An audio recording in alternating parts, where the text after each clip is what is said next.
Hola a todos, ¿cómo están? Buenas noches, saludos desde Querétaro, México. ¿Qué tal? ¿Cómo están todos? Estoy viendo las personas que se están conectando a esta transmisión, la segunda transmisión de reseña de autor fotográfico. En esta ocasión vamos a platicar acerca de Vivian Maier. En la ocasión pasada, el mes de febrero, en la primera transmisión sobre reseñas de autores, platicamos sobre Daido Moriyama. Y la intención de estas transmisiones es poder compartir, sobre todo con la gente que está empezando en la fotografía callejera y que tiene intenciones de conocer más autores y más trabajo y poder aumentar esta parte como del acervo fotográfico, ir presentando entonces una vez al mes algún autor diferente para que puedan apreciar su trabajo y también conocer un poco más acerca de su vida, de su estilo fotográfico. Y en este caso en particular de Vivian Maier, te vamos a platicar un poco sobre algunos asomos a otra clase de influencias que tiene fotográficamente hablando y también algunas polémicas que hay en torno tanto a su trabajo como incluso hacia la misma persona de Vivian Maier.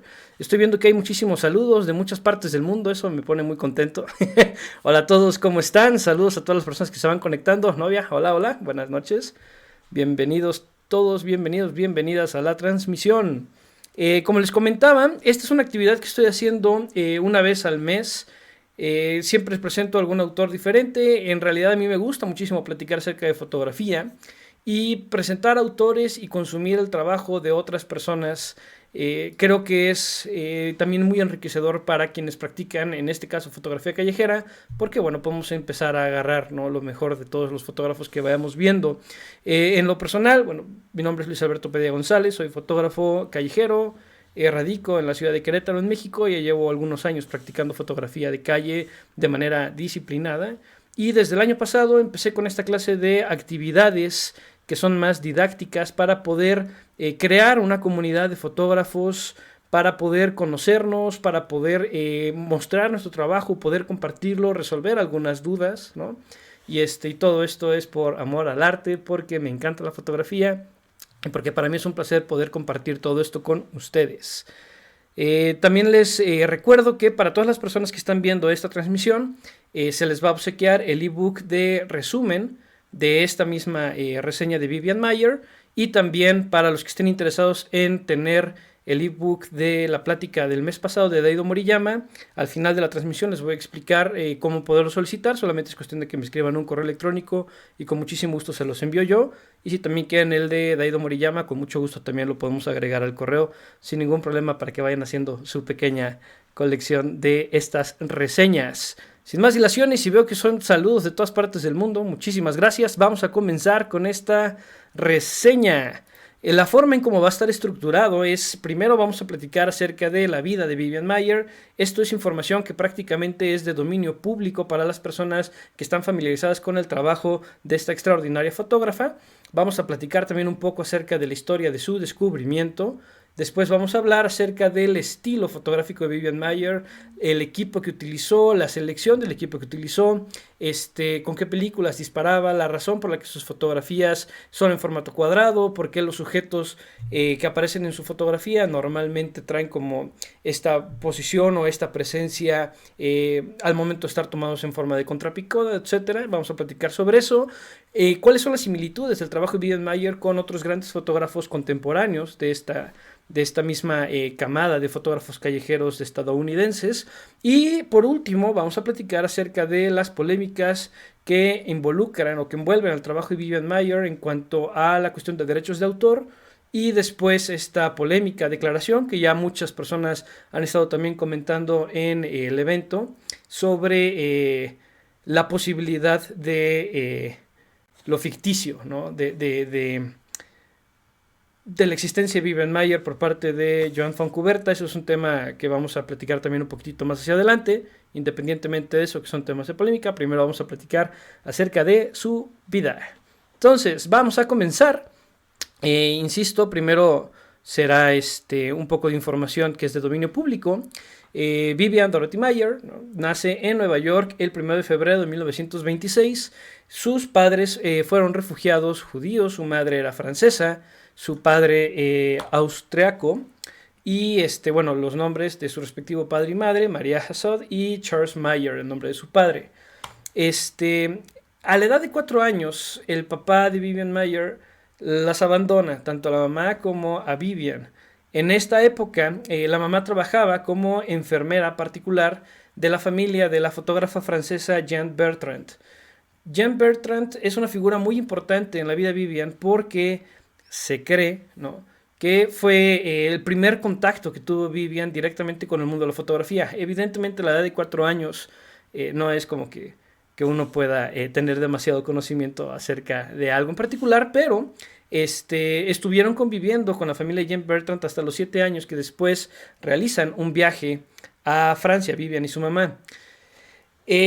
Bueno, la familia de Jeanne Bertrand en general también, su madre era fotógrafa. Jeanne Bertrand fue fotógrafa. De hecho, cuando ellos llegan a Estados Unidos y se establecen en Connecticut, empieza Jeanne Bertrand a destacar como fotógrafa de retratos. Antes de esto, trabajó primero en una fábrica de agujas con temas de sobreexplotación laboral, y después intentó experimentar con esta parte de la fotografía.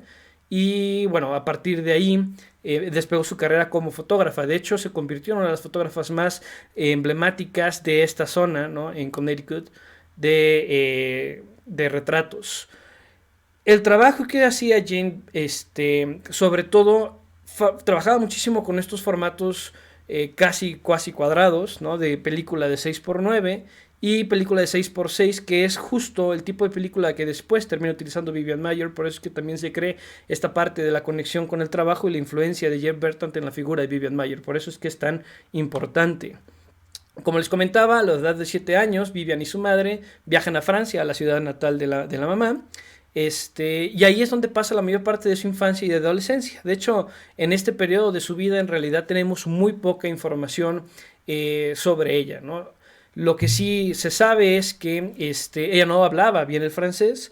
De hecho, parte de los comentarios que hacen gente que tuvo la oportunidad de conocerla a ella es que en este pueblo natal de la mamá de Vivian, la gente identificaba a Vivian Mayer como una niña bastante introvertida, que además se sentía como que fingía el acento, y cuando ya después regresaron a Estados Unidos también hablaba con una especie de acento fingido francés. Entonces empezaba a dar como algunas señales de que existía un poco de misterio, por así decirlo, en cuanto a su vida, porque después también vamos a verlo.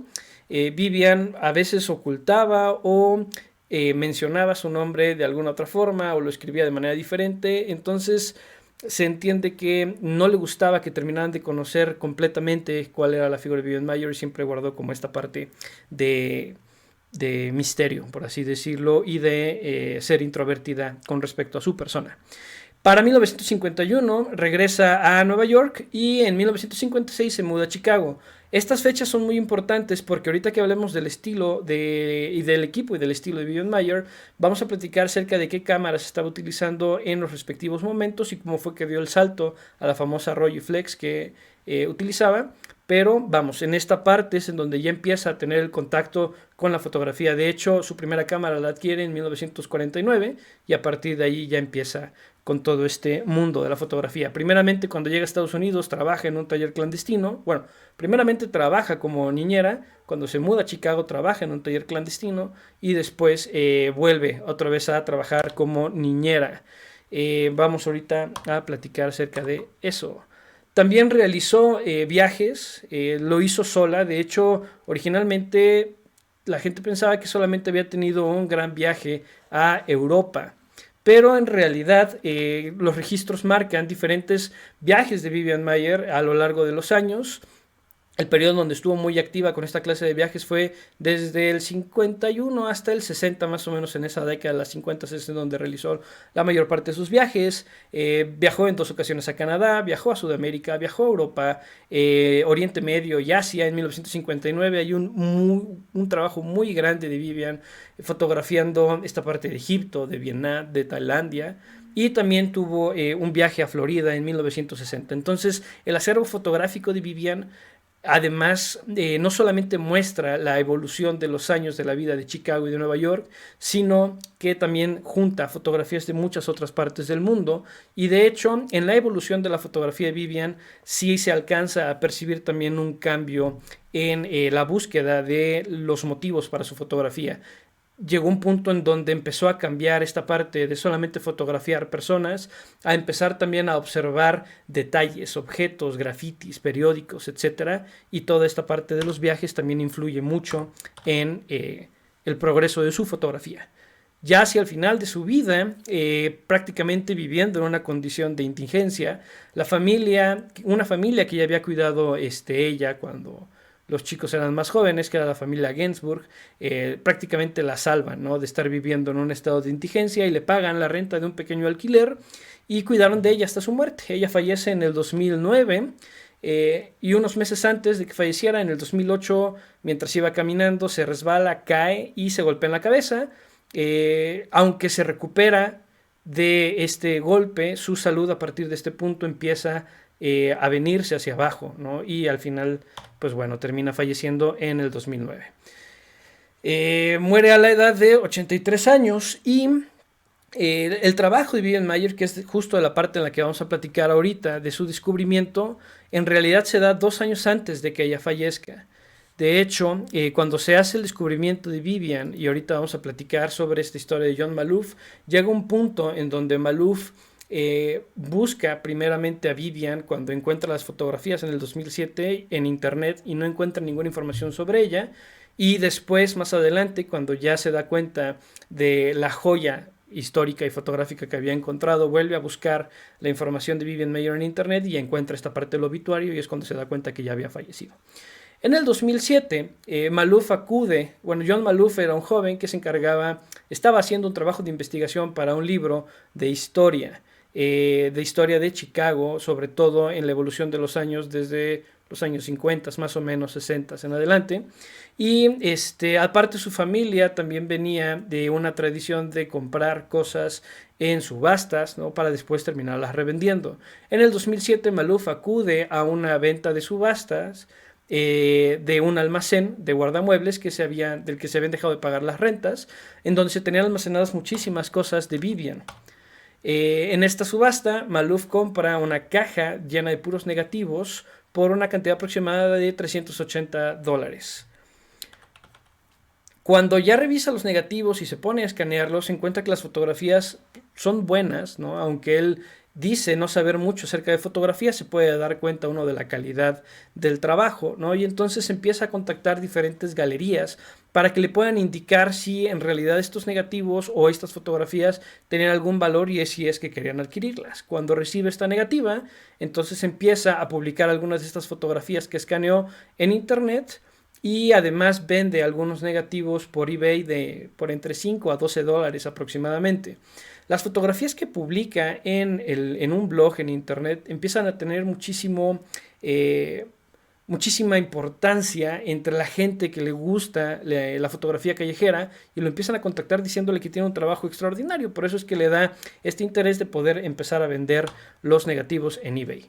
Llega un punto en donde, y gracias al trabajo de un historiador y crítico de fotografía que se llama Alan Sekula, contacta a John Maloof para evitar que siga vendiendo el trabajo de Vivian Maier a través de internet, para evitar que este trabajo se disperse. Y entonces Maloof se da cuenta de que había encontrado una joya, ¿no?, fotográfica, que el trabajo en realidad era extraordinario, no solamente era bueno, sino que era extraordinario, y entonces empieza a dejar de vender los negativos y se da la tarea de rescatar el archivo fotográfico de Vivian. Empieza a contactar a otras personas, familiares que ella había cuidado, gente que también había acudido a la subasta para poder también recuperar el material que tenían ellos, y entonces empieza a hacer toda una recuperación de todo el archivo y el acervo fotográfico y también de objetos personales de Vivian Maier.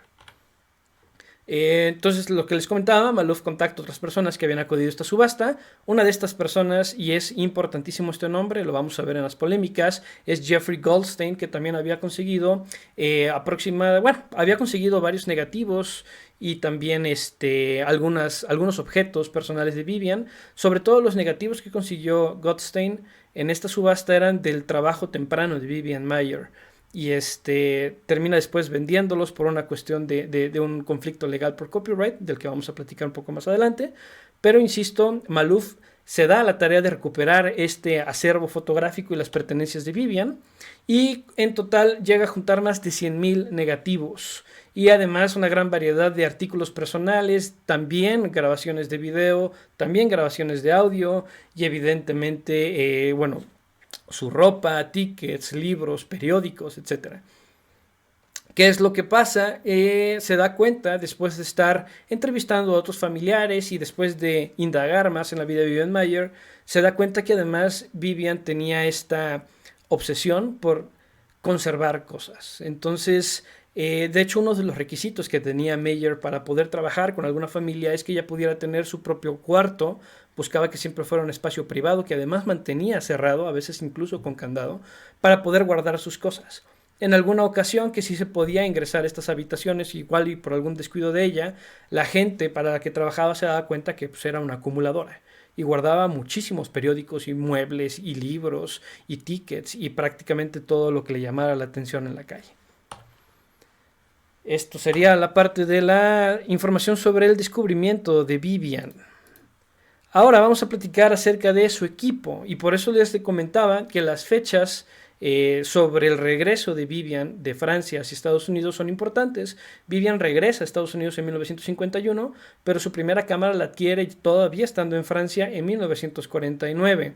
La cámara que compró estando allá era una Kodak Brownie. En aquel momento ese era el modelo más económico de cámaras que existían. Y el formato de película que utilizaba era un formato de película de 6x9.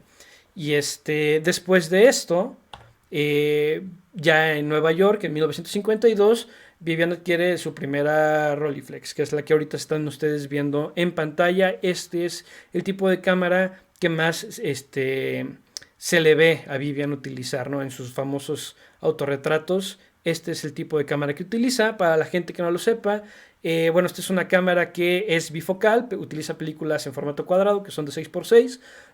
Los rollos son de 2 exposiciones por carrete. Y en el caso de estas cámaras, voy a regresar rápido a la presentación. Como se pueden dar cuenta, tiene en realidad dos cristales. Una de ellos es una óptica y el otro solamente es el espejo por el cual se puede ver a través del visor.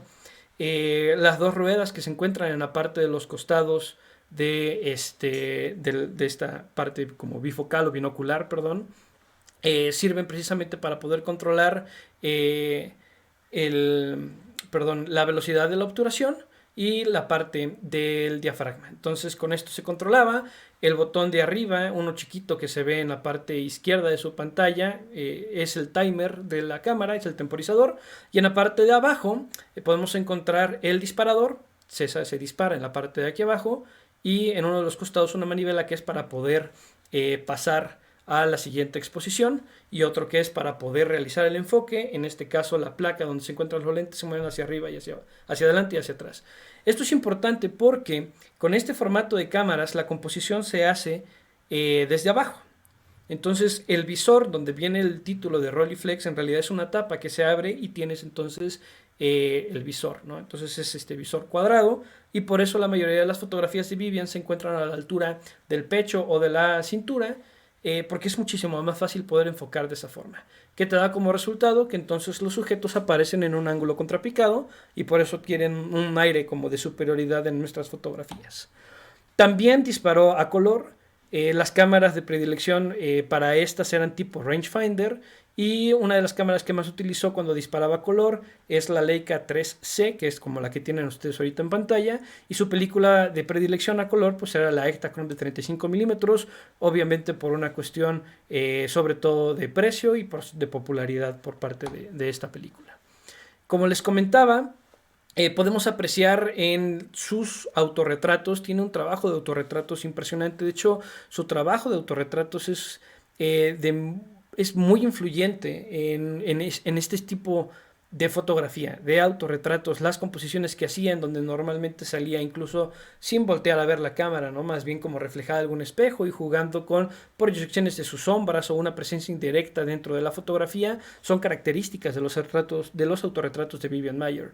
Y como podemos apreciar en sus fotografías, ella no utiliza un exposímetro manual, entonces el dominio que tenía de su cámara, de la luz, de la lectura y el conocimiento que tenía de su equipo era impresionante, y sobre todo si tomamos en consideración que en vida Vivian Maier únicamente reveló un aproximado de unas 3000 fotografías. Entonces, con este tipo de cámaras, con este tipo de tecnología que pues es fotografía análoga, evidentemente para poder ver cómo resultó tu fotografía y sobre todo en las primeras tomas, pues necesitas, ¿no?, poder revelar para ver si tu fotografía quedó sobreexpuesta, si sí quedó bien compuesta, nivelada, en foco, etcétera. Entonces, tomando en cuenta este tipo de detalles y solamente para revelar 3000 negativos pues en vida, la verdad es que el trabajo de Vivian Maier, tanto en composición como en exposición y en enfoque, es extraordinario.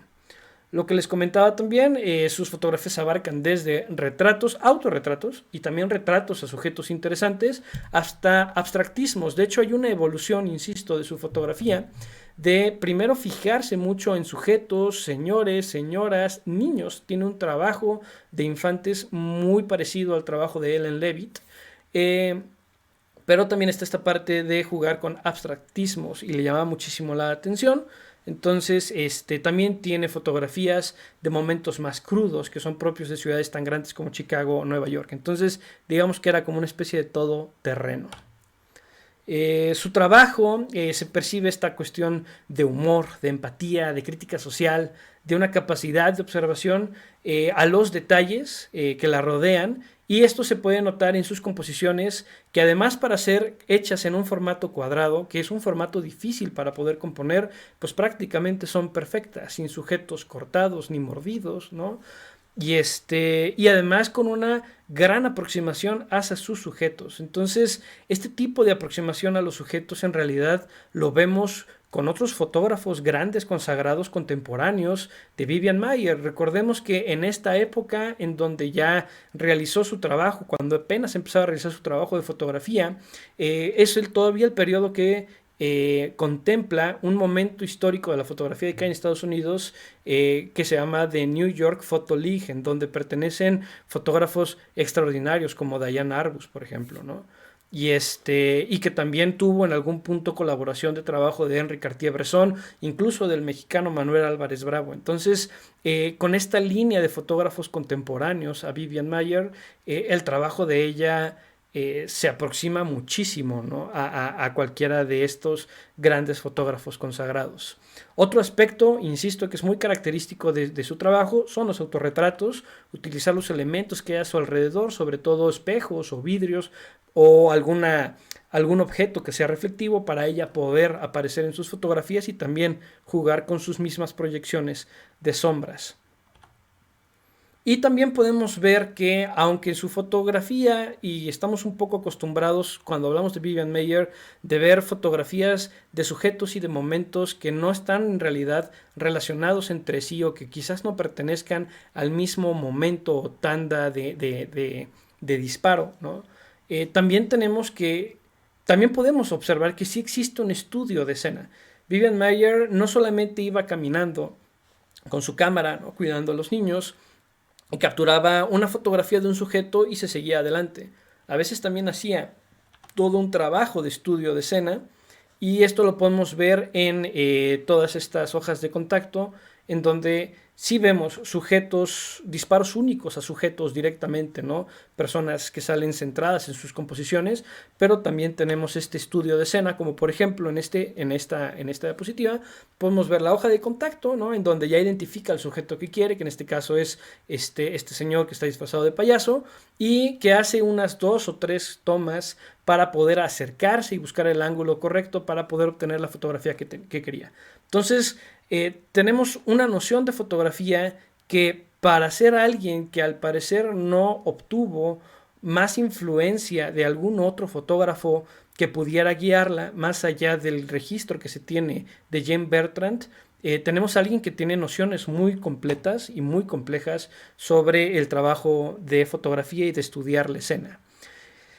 Podemos, como les comentaba, encontrar ciertas influencias, y lo voy a poner entrecomillado porque en realidad no se tiene registro de que haya tenido contacto con estas personas, pero hay parte del trabajo de Vivian Maier que refleja similitudes, como por ejemplo la predilección por formatos cuadrados de Robert Frank, este trabajo de fotografía con los infantes y la sensibilidad con los niños, de por ejemplo fotografías de Ellen Leavitt, incluso esta apreciación de la estética peculiar, por así decirlo, particular, que por ejemplo presentaba Lisette Model en sus trabajos, ¿no? Entonces, la fotografía de Vivian Maier nos presenta toda esta clase de similitudes, más que influencias, similitudes con el trabajo de otras personas. Podemos ver ahorita en pantalla precisamente lo que les comentaba, ¿no? Esta cercanía, esta similitud con el trabajo de Ellen Leavitt, ¿no? Personas y con rasgos fuertes, marcados, gestos duros, como también podríamos encontrarlos en el trabajo de William Klein, por ejemplo, ¿no? Una predilección por el formato cuadrado, entendiéndose que es por la elección de cámara para poder disparar, pero está esta similitud con Robert Frank en este sentido. Entonces Vivian comparte toda esta parte de similitudes y apreciaciones fotográficas con otros grandes fotógrafos que también son contemporáneos de la vida de Vivian Maier.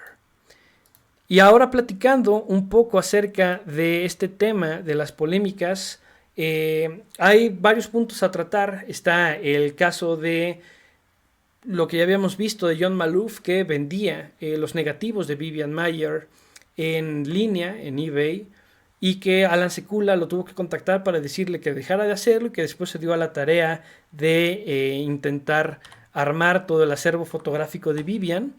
Denme un momento, por favor. Pero además de eso, como parte de este trabajo de investigación que hizo John Maloof sobre la vida de Vivian Maier, se crea este documental que se llama Finding Vivian Maier, que incluso estuvo nominado al Oscar en la categoría de documentales en el 2013.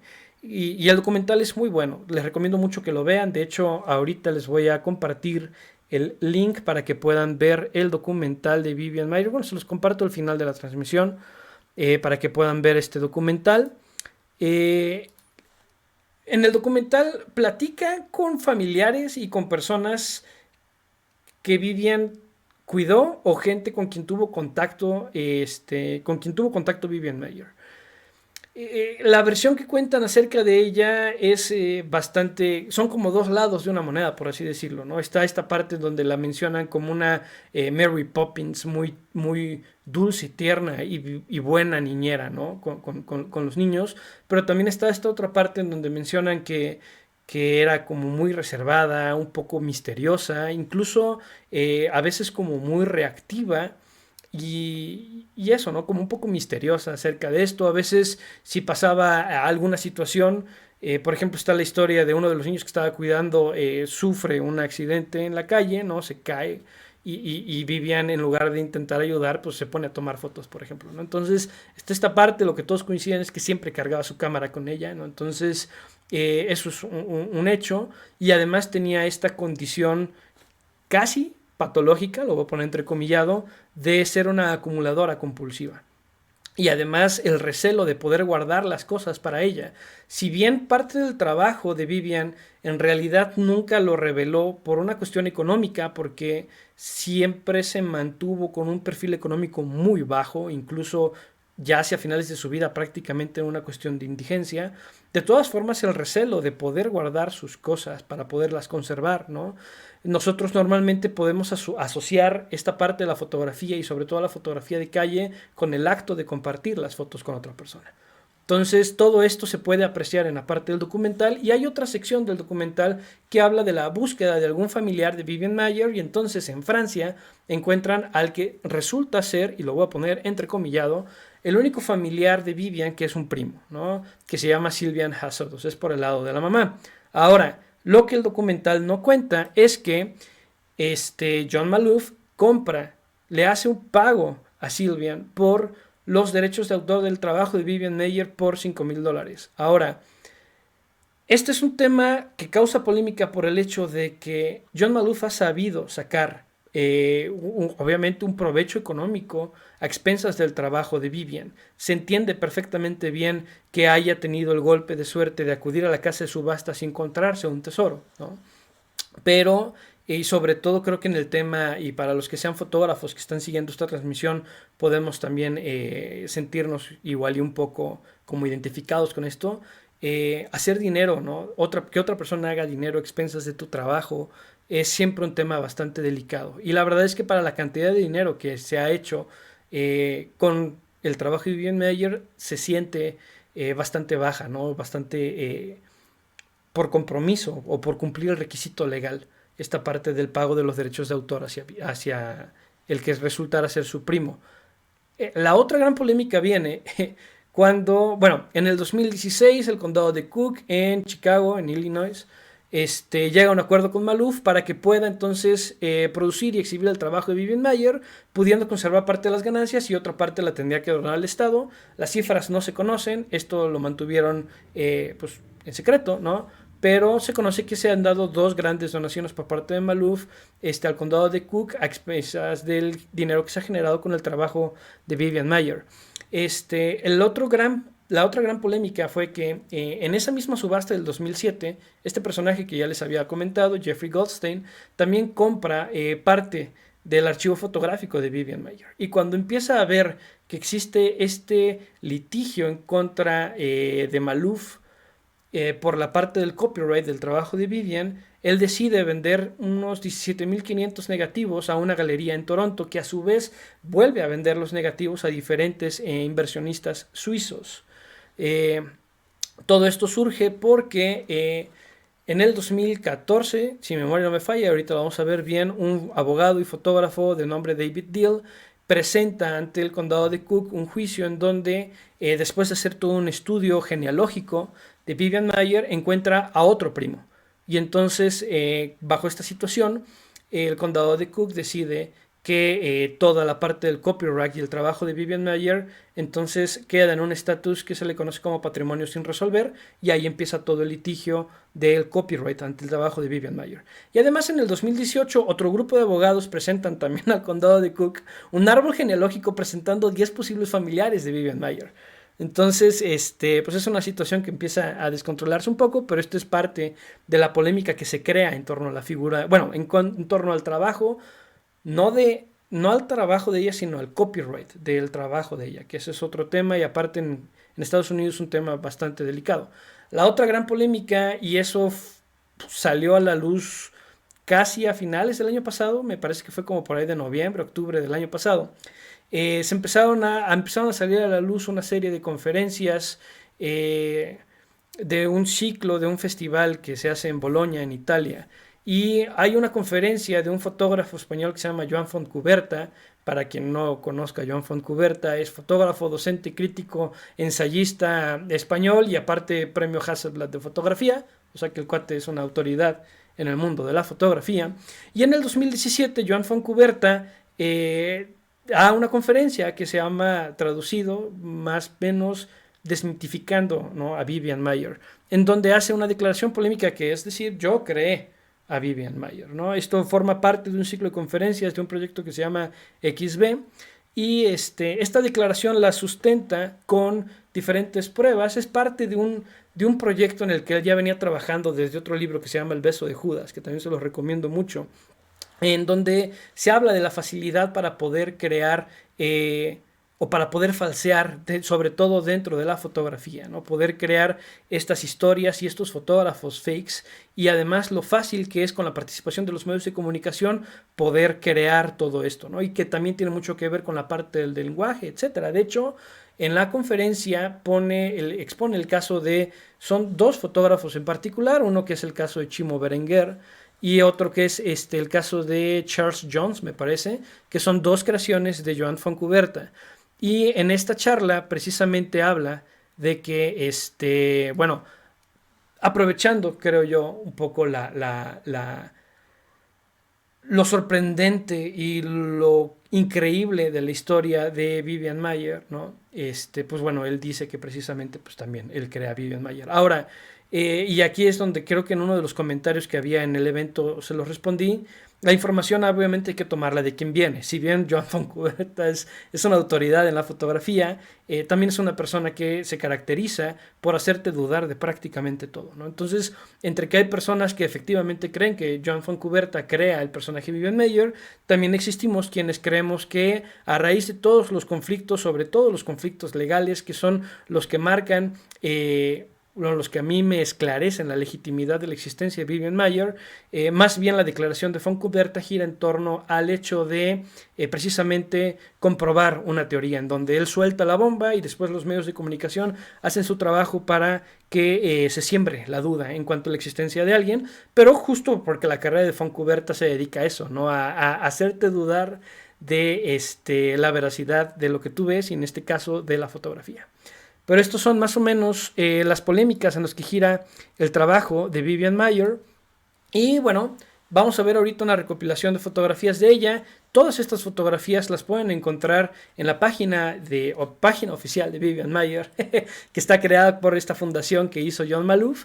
Ahí también pueden encontrar varias hojas de contacto de su trabajo, las fotografías, algunas de ellas fechadas. Por eso por ahí había una persona que decía que cómo poder hablar de la evolución del trabajo de Vivian Maier si su trabajo no tenía un registro. Sí existe un registro de ciertos momentos históricos en su vida y podemos ver también esta experimentación con el color, ¿no? La afinidad para poder ver ciertos tonos, ciertos colores, incluso una elegancia al momento de fotografiar. Por ejemplo, en la fotografía anterior, esta es una secuencia de fotos, se va a pasar en automático, pero incluso tintes de, no sé, William Eggleston en sus fotografías, también el apartado de fotografía color de Helen Levitt. Todo esto podemos encontrarlo en el trabajo de Vivian, fotografías tomadas en sus viajes a Europa, por ejemplo, y a Oriente Medio y Asia. Y aquí podemos encontrar todo este trabajo. Para poder compartirles, vamos a checar, permítanme un segundo. Ok, denme un momento y voy a entrar al panel de Facebook para poder ver sus comentarios. Hola, ¿cuál es el link? El link se los voy a pasar en un momento más. Y admirable su trabajo. A ver, estoy leyendo un poco de los comentarios que han puesto. El documental lo pueden encontrar en YouTube, correcto. También en un momento más les voy a pasar los dos links, tanto el del documental de Vivian como el de la charla de Fontcuberta, por si ustedes prefieren checarlo. El ebook, para poderlo recibir, basta con que me escriban. Ahí está mi correo electrónico, hola@luispaglesfoto.com.mx. Y en el asunto nada más pónganme por favor ebook reseña Vivian Maier y de inmediato se los envío adjunto al correo. Si también quieren el de Daido Moriyama, el de la conversación del mes pasado, también se los puedo mandar, no hay ningún problema. Y ya en caso de que ustedes así lo deseen y tengan a bien hacerlo, pues alguna retroalimentación acerca de esta transmisión se los agradecería también muchísimo. Y también, aprovechando la oportunidad, la siguiente transmisión va a ser el 15 de abril y va a ser análisis fotográfico de street photography. Para todas las personas, que veo que van a ser la gran mayoría, que son nuevos en estas transmisiones, una vez al mes, además de las reseñas de autor, también hago análisis de las fotografías que me manden. Esto es abierto a todo el público y también es totalmente gratuito y se hace también por Facebook Live. Para que puedan participar hay que enviar 2 fotografías al mismo correo, solo que en el asunto del correo me ponen análisis abril, que es el mes al que corresponde, nombre completo y cuenta de Instagram para poder presentarlos y poder conocer más sobre su trabajo. Y estas fotografías tienen que ser sobre el tema de street photography. Por favor recuerden que no es lo mismo una fotografía tomada en la calle que una fotografía callejera. Son 2 cosas completamente diferentes. Normalmente, para que una fotografía pueda ser considerada street photography, tiene que buscar tener 3 elementos que son claves, que es presencia humana, directa o indirecta. Me refiero a la persona, ¿no? Propiamente, o una parte del cuerpo de la persona, o un reflejo, o una silueta, una sombra, etcétera. O algún objeto que presuma o que nos haga esta presunción de presencia humana, pero tiene que ser el tema central de la foto, que sea espontánea, que no sea dirigida, ¿no? Que no exista una manipulación de escena por parte del fotógrafo y que sea fotografiada en espacios públicos. Entonces, street photography, 2 fotografías las pueden enviar al correo que aparece ahí en pantalla. Hay un día límite para poder enviar obviamente sus fotografías, va a ser el 11 de abril, por favor.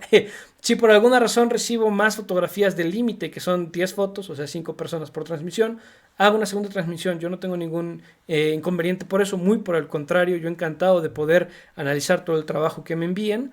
Y por favor que las fotografías sean grandes para que pueda analizarlas y presentarlas correctamente, de preferencia que no tengan marca de agua, ni bordecitos blancos, ni sombras, etcétera, para poder hacerlo de esa forma. Pero bueno, entonces, sin más por el momento, creo que eso es todo. Espero que por favor, si esto fue de su agrado, lo compartan, sigan la página de Facebook.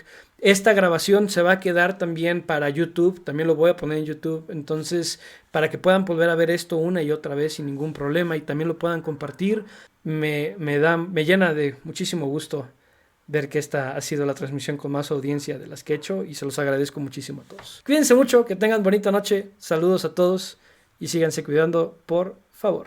Nos vemos.